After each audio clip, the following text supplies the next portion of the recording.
ঘোষণা করলো, কি বলবেন?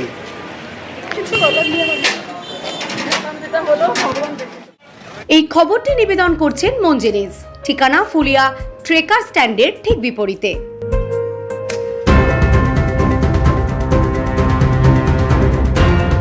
শান্তিপুর থানার ফুলিয়ায় স্বামীকে খুনের ঘটনায় স্ত্রী ও কন্যাকে যাবজ্জীবন কারাদণ্ড।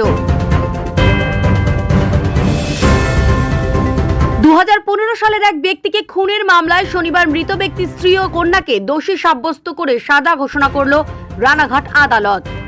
সূত্রের খবর, 2015 সালের নভেম্বর মাসে ফুলিয়া মাঠপাড়া এলাকার বাসিন্দা সমর বসাক নামে এক ব্যক্তিকে তারই ঘর থেকে রক্তাক্ত অবস্থায় উদ্ধার করে তার পরিবারের সদস্যরা। পরে ওই ব্যক্তিকে হাসপাতালে নিয়ে গেলে চিকিৎসক মৃত বলে ঘোষণা করে। সেই ঘটনায় মৃত ব্যক্তির ভাই থানায় সমর বসাকের স্ত্রী ও মেয়ের বিরুদ্ধে পারিবারিক বিবাদের জেরে খুনের অভিযোগ দায়ের করে। সেই মামলায় সাক্ষ্যদান করান মামলার তদন্তকারী ফুলিয়া ফাঁড়ির অফিসার কৌশিক বিশ্বাস। আর সেই সাক্ষ্যদানের ভিত্তিতে ঘটনার প্রায় 9 বছরের মাথায় শুক্রবার ঘটনার মূল অভিযুক্ত মৃত ব্যক্তির স্ত্রী ও মেয়েকে দোষী সাব্যস্ত করে রানাঘাট অতিরিক্ত জেলা দায়রা আদালতের বিচারক সৌমেন গুপ্ত। আর শনিবার সেই মামলায় দোষী 2 জনকে যাবজ্জীবন কারাদণ্ডের নির্দেশ দেন বিচারক সৌমেন গুপ্ত। যদিও এই রায়ের বিরুদ্ধে উচ্চ আদালতে যাওয়ার কথা বলেছেন আসামি পক্ষের আইনজীবী। নদিয়া থেকে কাজল বসাকের সাথে সুস্মিতা রায়ের রিপোর্ট, টি নিউজ 24। এই শান্তিপুর থানায় একটি কেস হয়। মঙ্গল বসাক, সে 13, 11, 15 সে ভোর 4টে নাগাদ সে খবর পায় যে তার ভাই সমর বসাক সে বাড়িতে অসুস্থ হয়ে পড়ে আছে।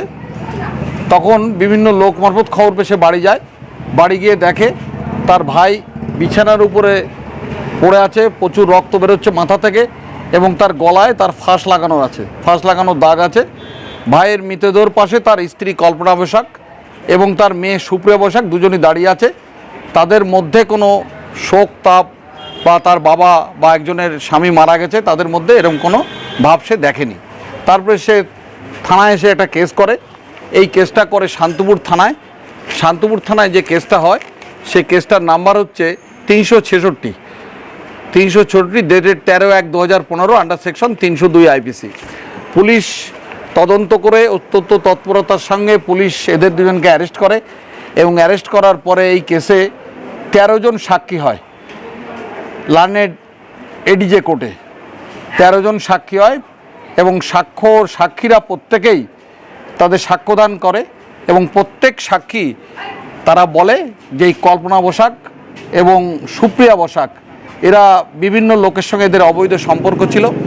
এই ভদ্রলোক সমর বসাক সেই অবৈধ কাজে বাধা দেয় এবং বাধা দেওয়ার ফলে এরা পরিকল্পনা করে সমর বসাক যখন বাড়ি ফেরে তখন একটা ভারী বস্তু অর্থাৎ নোড়া জাতীয় বস্তু দিয়ে তার মাথায় আঘাত করে, অত্যন্ত গুরুতর রক্তাক্ত জখম হয়।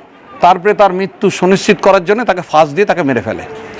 এই কেসটা এডিজে কোর্টে হয়েছে, রানাঘাট লার্নেড এডিজে কোর্টে, এবং এই কেস মাথায় এবং তার গলায় ফাঁসের চিহ্ন ছিল। এই কেসটা লার্নেড এডিজে কোর্টে হয়েছে।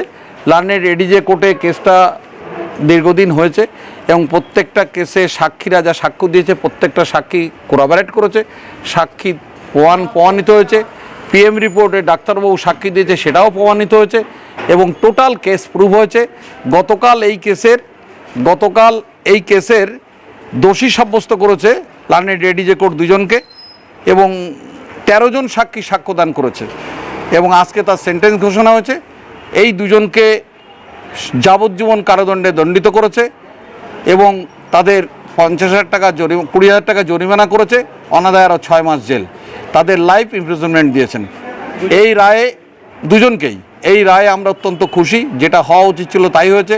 একটা নিরীহ মানুষকে অবৈধ কাজের বাধা দেওয়ার জন্য তাকে নির্মমভাবে তাকে খুন করা হয়েছে, তার গলায় ফাঁস দিয়ে তাকে মৃত্যু সুনিশ্চিত করা হয়েছে। এই রায়ে রানাঘাট কোর্টের আমরা সরকারি পিপি যারা আছি তারা অত্যন্ত খুশি। এই কেসের সরকারি পিপি ছিলাম আমি additional PP learned session court. আমার নাম অপূর্ব কুমার ভদ্র। আমাদের যা সাক্ষী সমল হয়েছে তার ভিত্তিতে আদালত এটা আমার পক্ষে দোষী সাব্যস্ত করেছেন মহামান্য এডিজি রানাঘাট মহাশয় আজকে জাজমেন্ট প্রোনাউন্স হয়েছে, আমরা চিন্তা করছি এটা ওপর কোর্টে যাওয়ার জন্য এই প্রস্তুতি রাখছি। আদালত যে রায় দিয়েছেন সেই রায় আমরা নজরে দিচ্ছি এবং এই রায়ের সন্তুষ্ট না হয়ে আমরা উচ্চ আদালতে যাওয়ার জন্য প্রস্তুতি নিচ্ছি। না আমার নাম মৃন্ময় চক্রবর্তী, আসামি পক্ষে আসামি পক্ষের আমি